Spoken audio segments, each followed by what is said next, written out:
ಮುಖ್ಯಮಂತ್ರಿಗಳಿಗೆ ಈಗ ಮೂಡ ಪ್ರಕರಣ ಟೆನ್ಷನ್ ಅನ್ನ ಕೊಡ್ತಾ ಇದೆ. ಈಗೇನಿದ್ರು ಕೂಡ ಕೋರ್ಟ್ ಏನು ಹೇಳುತ್ತೆ ಅನ್ನೋದರ ಕುತೂಹಲ ಈಗ ಎಲ್ಲರಲ್ಲೂ ಇದೆ. ಆ ಟೆನ್ಷನ್ ಮುಖ್ಯಮಂತ್ರಿಗಳಿಗಿದೆ.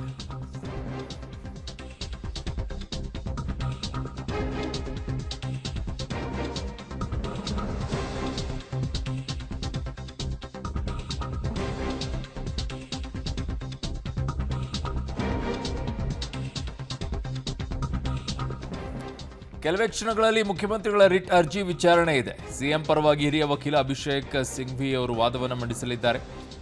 ಖಾಸಗಿ ಹೋಟೆಲ್ನಲ್ಲಿ ಸಿಂಘ್ವಿಯನ್ನ ಭೇಟಿಯಾಗಿದ್ದಾರೆ ಮುಖ್ಯಮಂತ್ರಿಗಳು. ಕಾನೂನು ಹೋರಾಟದ ಬಗ್ಗೆ ಮಾತುಕತೆಯನ್ನ ನಡೆಸಿದ್ದಾರೆ. ಸೊ ಈಗಿರುವಂಥದ್ದು ಮಧ್ಯಾಹ್ನ 2:30. ಇನ್ನು ಕೆಲವು ನಿಮಿಷಗಳಲ್ಲಿ ಆರಂಭವಾಗುತ್ತೆ. ಅದಾದ ನಂತರ ಏನಾಗುತ್ತೆ ಮುಖ್ಯಮಂತ್ರಿಗಳ ಭವಿಷ್ಯ ಅನ್ನುವಂಥದ್ದನ್ನು ನೋಡಬೇಕಾಗಿದೆ. ಕಾರಣ ಬೆಳಗ್ಗೆ ವಿಚಾರಣೆಗೆ ತೆಗೆದುಕೊಂಡಂಥ ಸಂದರ್ಭದಲ್ಲಿ ಇಷ್ಟೊಂದು ಅರ್ಜೆನ್ಸಿ ಯಾಕೆ ಅಂತ ಕೋರ್ಟ್ ಕೂಡ ಕೇಳಿತ್ತು ನ್ಯಾಯಾಧೀಶರು. ಅದಾದ ನಂತರ ಮಧ್ಯಾಹ್ನ 2:30 ಇಟ್ಟಿದ್ದಾರೆ. ಈಗ ಆದ ನಂತರ ಊಟದ ಸಮಯ ಇದೆ. ಊಟದ ಮುಕ್ತಾಯವಾದ ತಕ್ಷಣ ಇಮಿಡಿಯೇಟ್ ಆಗಿ ವಿಚಾರಣೆಗೆ ಬರುತ್ತೆ. ಆ ಸಂದರ್ಭದಲ್ಲಿ ಅಭಿಷೇಕ್ ಸಿಂಘ್ವಿ ಅವರು ವಾದವನ್ನು ಮಂಡಿಸ್ತಾರೆ.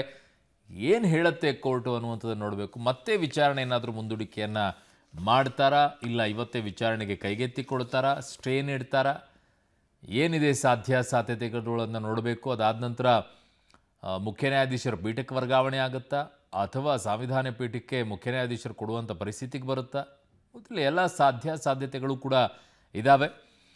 ಎಲ್ಲವೂ ಕೂಡ ಸಾಧ್ಯತೆಗಳನ್ನು ಮಾತ್ರ ಹೇಳ್ತಾ ಇದ್ದೀವಿ, ಹೀಗೆ ಆಗುತ್ತೆ ಅಂತಲ್ಲ. ಬಟ್ ಪ್ರತಿಭಟನೆ ಇನ್ನೊಂದು ಕಡೆಗೆ ಜೋರಾಗಿ ನಡೀತಾ ಇದೆ.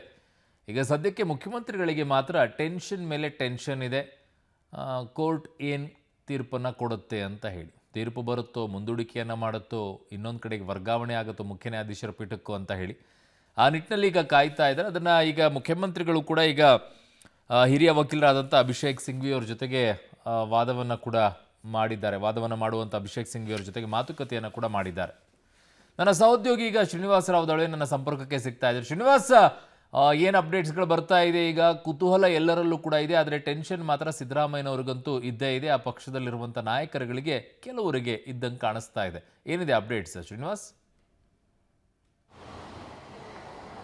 ಅರುಣ್, 2:30 ಹೈಕೋರ್ಟ್ ಸಿದ್ದರಾಮಯ್ಯನವರು ಸಲ್ಲಿಸಿರುವಂತಹ ಅರ್ಜಿ ವಿಚಾರಣೆ ಮಾಡುವಂತಹ ಸಮಯವನ್ನ ನಿಗದಿ ಮಾಡಿದೆ. ಇದರ ಬೆನ್ನಲ್ಲೇ ಸಿಎಂ ಸಿದ್ದರಾಮಯ್ಯನವರು ತಮ್ಮ ವಕೀಲರಾದಂತಹ ಅಭಿಷೇಕ್ ಮನು ಸಿಂಘ್ವಿ ಅವರ ಜೊತೆ ಖಾಸಗಿ ಹೋಟೆಲ್ನಲ್ಲಿ ಚರ್ಚೆಯನ್ನ ಮಾಡ್ತಿದ್ದಾರೆ.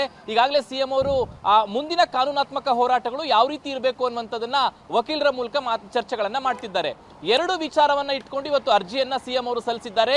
ಒಂದು, ಪ್ರಾಸಿಕ್ಯೂಷನ್ಗೆ ರಾಜ್ಯಪಾಲರು ಕೊಟ್ಟಿರುವಂತಹ ಅನುಮತಿಯನ್ನ ರದ್ದು ಮಾಡಬೇಕು, ಮತ್ತೆ ಈ ಒಂದು ಆದೇಶಕ್ಕೆ ಮಧ್ಯಂತರ ತಡೆಯನ್ನ ಕೊಡಬೇಕು ಅನ್ನುವಂತಹ 2 ಅಂಶವನ್ನ ಇಟ್ಕೊಂಡು ವಾದವನ್ನ ಮಾಡಲಿಕ್ಕೆ ಮುಂದಾಗಿದ್ದಾರೆ. ನಾವು ಈಗಾಗಲೇ ಹೇಳಿದಾಗೆ ಅಭಿಷೇಕ್ ಮನು ಸಿಂಘ್ವಿ ಅವರು ಖಾಸಗಿ ಹೋಟೆಲ್ನಲ್ಲಿ ತಂಗಿದ್ದಾರೆ. ಅವರ ಜೊತೆ ಮುಂದಿನ ಕಾನೂನಿನ ಹೋರಾಟಗಳನ್ನ ಮಾಡ್ತಾರೆ. 2:15 ಇಲ್ಲಿಂದ ನೇರವಾಗಿ ಹೈಕೋರ್ಟ್ಗೆ ಹೋಗಿ ಮನು ಸಿಂಘ್ವಿ ಅವರು ವಾದ ಮಾಡ್ತಾರೆ. ಅದಾದ ನಂತರ ಮುಂದಿನ ಕಾನೂನು ಹೋರಾಟಗಳು ಹೈಕೋರ್ಟ್ನ ಯಾವ ವಿಚಾರಗಳು ಬರುತ್ತೆ ಅನ್ನೋದ್ರ ಮೇಲೆ ಮುಂದಿನ ನಿರ್ಧಾರಗಳನ್ನ ಸಿಎಂ ಅವರು ತೆಗೆದುಕೊಳ್ತಾರೆ. ಅರುಣ್. ಓಕೆ ಶ್ರೀನಿವಾಸ್, ನಿಮ್ಮೆಲ್ಲ ಮಾಹಿತಿಗೆ ಧನ್ಯವಾದಗಳು.